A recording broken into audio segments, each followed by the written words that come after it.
Bismillahirrahmanirrahim. Assalamualaikum warahmatullahi wabarakatuh. Alhamdulillahi rabbil alamin. Wassalatu wassalamu ala asyrafil anbiya wal mursalin Nabiyyina Muhammadin sallallahu alaihi wasallam. Apa kabarnya anak-anak mister sekalian level 6? Mudah-mudahan dalam keadaan sehat walafiat. Amin ya rabbal alamin. Kembali lagi bersama Mr. Mitras di pembelajaran tematik. Pada kali ini Mr. akan sedikit membahas tentang sistem adaptasi pada hewan. Di pertemuan yang lalu kita pernah mempelajari sistem adaptasi pada tumbuhan. Kali ini pada hewan. Salah satu dari makhluk Allah pula. Nah, kita juga ketahui sistem adaptasi itu sudah dirancang oleh Sang Maha Pencipta, yakni Allah Subhanahu wa taala, agar makhluk hidup yang dibekali oleh Allah dengan sistem adaptasi tersebut dapat hidup lebih lama, dapat hidup lebih menguasai medan atau lokasi tempat dia hidup atau habitatnya. Maka seperti yang kita ketahui juga, sistem adaptasi itu ada 3. Mungkin kalian masih ingat tentunya. Yang pertama, adaptasi morfologi. Yang kedua, fisiologi. Yang ketiga, tingkah laku. Rupanya, ketiga jenis adaptasi tersebut juga dimiliki oleh hewan. Ya, contohnya apa? Kalau pada adaptasi morfologi pada hewan, kita bisa ketahui misalkan pada jenis hewan serangga atau insekta. Seperti bentuk mulutnya, ya, itu beragam. Ada yang bentuk mulutnya dia itu sebagai lidah yang bisa diulur panjang untuk menjilat. Ada juga yang bentuknya pipa panjang tapi ujungnya tajam. Fungsinya untuk menghisap dan menusuk. Yang juga ada bentuk mulutnya itu seperti 2 capit. Fungsinya untuk memotong. Nah, itulah contoh dari adaptasi morfologi pada hewan berjenis serangga. Ada juga misalkan sistem adaptasi morfologi pada hewan yang lain. Contohnya hewan jenis aves atau burung. Kita bisa lihat misalkan paruh-paruh jenis aves atau jenis burung pun beragam. Contohnya bebek dengan paruhnya yang tipis. Terus juga ada lagi elang dengan paruhnya yang tajam. Ada lagi burung kolibri dengan paruh yang memanjang dan kecil, dan paruh-paruh jenis burung yang lainnya. Itulah jenis adaptasi morfologi pada hewan. Ada lagi nanti juga misalkan dari kakinya, bentuk kaki hewannya beragam. Ya, semua itu tentunya sudah Allah rancang sedemikian rupa agar hewan-hewan tersebut dapat survive di habitatnya masing-masing yang sudah Allah tentukan tentunya. Selain itu, kita akan beranjak ke sistem adaptasi fisiologi pada hewan. Kalau sistem adaptasi fisiologi itu terjadi pada struktur organ hewan tersebut. Tentunya di dalam tubuh mereka kita tidak bisa melihat langsung, tapi kita bisa melihat hasil-hasil yang dikeluarkan oleh tubuh hewan tersebut. Contohnya misalkan urin atau air kencing pada ikan air asin dengan ikan air tawar bentuknya berbeda. Jika air asin urinnya lebih pekat. Ya, jika ikan air asin urinnya atau air kencingnya lebih pekat dibandingkan dengan urin ikan air tawar. Ya, jadi kita bisa lihat dari hasil yang dikeluarkan oleh tubuh hewan tersebut. Ya, itulah yang terjadi pada tubuh ikan dengan berbagai macamnya. Terus juga misalkan hewan yang menghisap atau yang memakan darah seperti nyamuk. Dia Allah karuniakan, Allah berikan di dalam tubuhnya zat yang mampu membuat darah yang dia hisap atau yang dia makan itu tidak mudah membeku.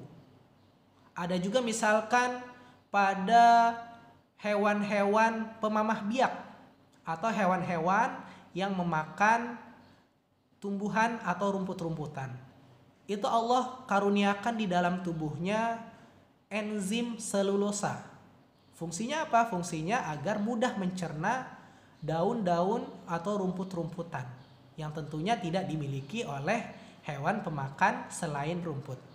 Nah, itu misalkan jenis-jenis dari adaptasi fisiologi pada hewan. Berikutnya yang terakhir, adaptasi tingkah laku pada hewan. Ya, di golongan hewan pun juga mempunyai adaptasi tingkah laku. Contohnya apa? Contohnya misalkan hewan-hewan yang hidupnya di air tetapi dia tergolong mamalia, bukan tergolong ikan. Ya, kelompok-kelompok mamalia tapi bukan tergolong kelompok ikan. Contohnya apa? Contohnya seperti paus. Paus itu bukan ikan ya. Paus itu termasuk mamalia. Lumba-lumba. Ada lagi pesut. Ya, itu hewan-hewan yang bernafas menggunakan paru-paru. Maka dia akan bertingkah laku ketika oksigennya sudah mulai menipis di dalam paru-parunya, dia akan muncul atau timbul ke permukaan air untuk apa? Untuk menghirup oksigen kembali dari udara lepas. Karena sistem pernafasannya dengan paru-paru, maka dia tidak bisa mengolah oksigen langsung dari air. Dia memerlukan oksigen langsung dari udara lepas. Makanya lumba-lumba, paus itu sering muncul ke permukaan air. Begitu juga dengan penyu yang tinggal di laut pun demikian. Dia tidak mempunyai insang seperti ikan. Ya, itulah tingkah laku dari hewan tersebut. Ada lagi contohnya tingkah laku dari hewan, misalkan bisa ambil contoh bunglon. Nah, di halaman sekolah kita kalian mungkin beberapa teman kalian atau kalian sendiri mungkin sering mengejar-ngejar hewan bunglon yang ada di sekitar sekolah kalian. Nah, bunglon kita sudah ketahui bersama juga mempunyai adaptasi tingkah laku yang unik, yaitu warna dari kulitnya dapat berubah sesuai dengan tempat dia berada. Kalau dia merasa terancam tentunya dari musuh. Kalau dia di daunan, berada di dedaunan, dia akan berubah kulitnya menjadi warna hijau atau warna coklat seperti di daun-daun yang sudah tua dan sebagainya. Nah, itulah kehebatan rancangan makhluk hidup yang Allah ciptakan di muka bumi ini. Tentunya dengan maksud dan tujuan tertentu yang pastinya Allah menciptakan semuanya itu tidak dengan sia-sia, tentunya dengan penuh perhitungan dan manfaat yang dapat kita pelajari bersama, yang dapat kita telaah apa itu manfaatnya sebagai manusia yang mengelola bumi kita ini. Mungkin itu dulu prolog dari Mr. Mitras. Berikutnya Mr. akan mengirimkan video lebih jelasnya tentang 3 jenis adaptasi yang terjadi pada hewan. Pada kesempatan kali ini kita akan belajar tentang adaptasi hewan. Tujuan pembelajaran kali ini adalah kalian diharapkan dapat: pertama, mengidentifikasi adaptasi struktural atau fisik pada hewan. Yang kedua adalah mengidentifikasi adaptasi tingkah laku pada hewan. Dan yang ketiga adalah kamu dapat mengidentifikasi adaptasi fisiologis pada hewan. Tuhan menciptakan makhluk hidup dengan segala keunikan dan keistimewaannya, termasuk hewan. Keunikan dan keistimewaan hewan tersebut kita kenal dengan ciri khusus. Ciri khusus pada hewan tersebut mempunyai hubungan yang erat dengan adaptasi makhluk hidup. terhadap habitatnya atau tempat tinggalnya. Misalnya ikan memiliki insang untuk bernafas di dalam air.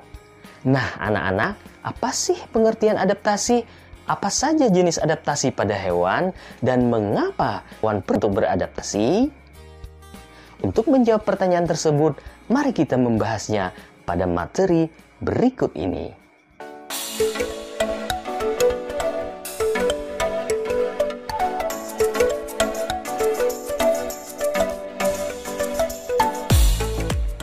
Adaptasi adalah perkembangan ciri fisik atau tingkah laku ke arah yang memungkinkan organisme bertahan hidup dalam lingkungannya. Adaptasi terbagi dalam 3 jenis. 1. Adaptasi fisik atau struktural, adaptasi fisiologis, dan yang ketiga adalah adaptasi tingkah laku. Pertama, adaptasi fisik. Adaptasi fisik adalah adaptasi yang terjadi pada struktural atau morfologi tubuh makhluk hidup. Salah satu contoh adaptasi fisik misalnya pada burung atau unggas. Perubahan struktur terjadi berupa selaput kaki pada bebek untuk berenang, cakar pada burung elang untuk mencengkram mangsa, dan ukuran atau bentuk paruh seperti burung pemakan biji-bijian berbeda dengan bentuk paruh pemakan ikan. Adaptasi yang kedua adalah adaptasi tingkah laku. Adaptasi tingkah laku adalah aktivitas hewan sebagai respon terhadap kondisi lingkungan.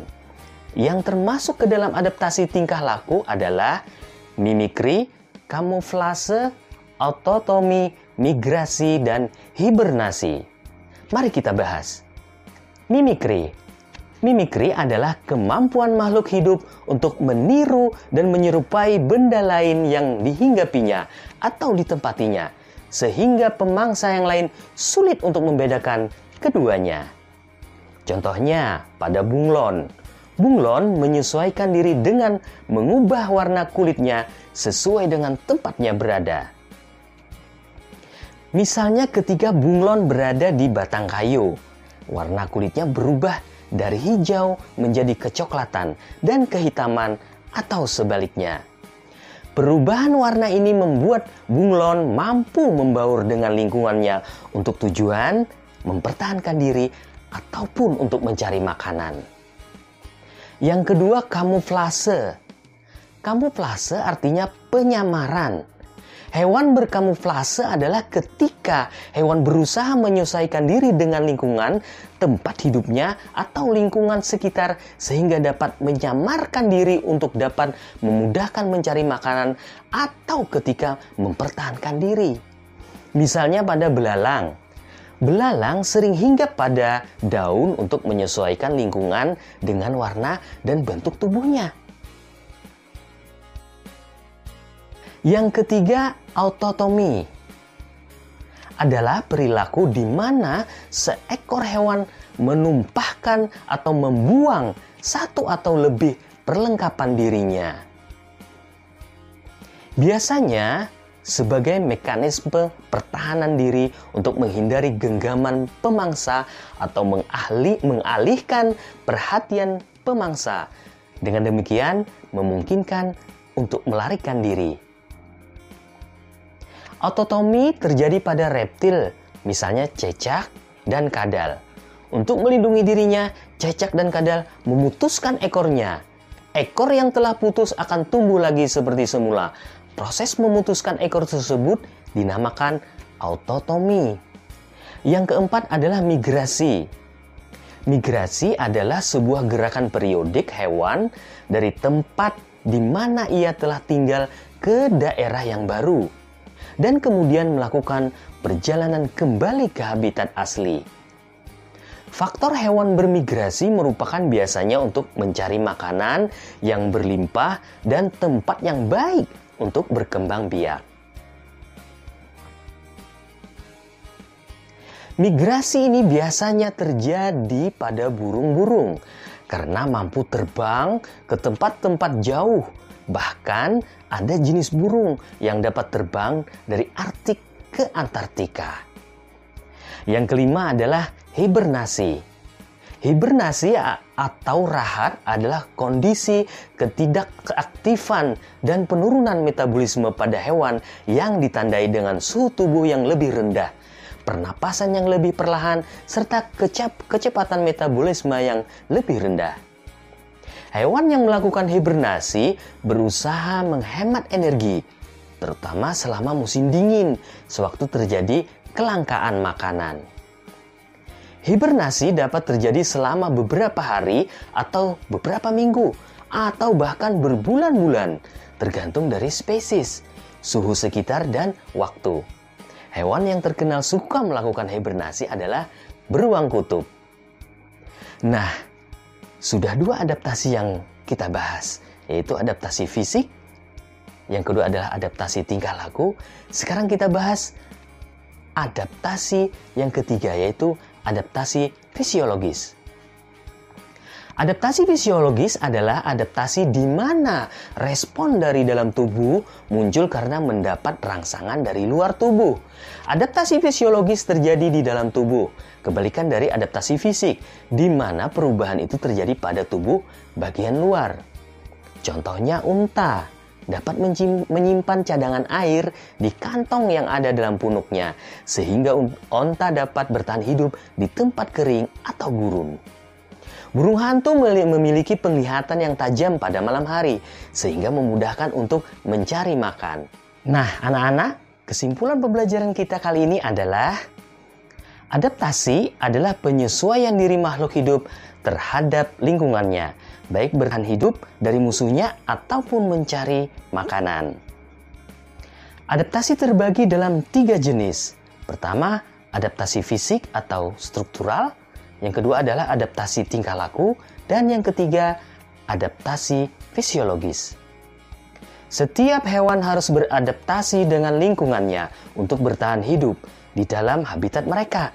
Karena dalam habitatnya terjadi kompetisi untuk mendapatkan makanan serta tempat hidup.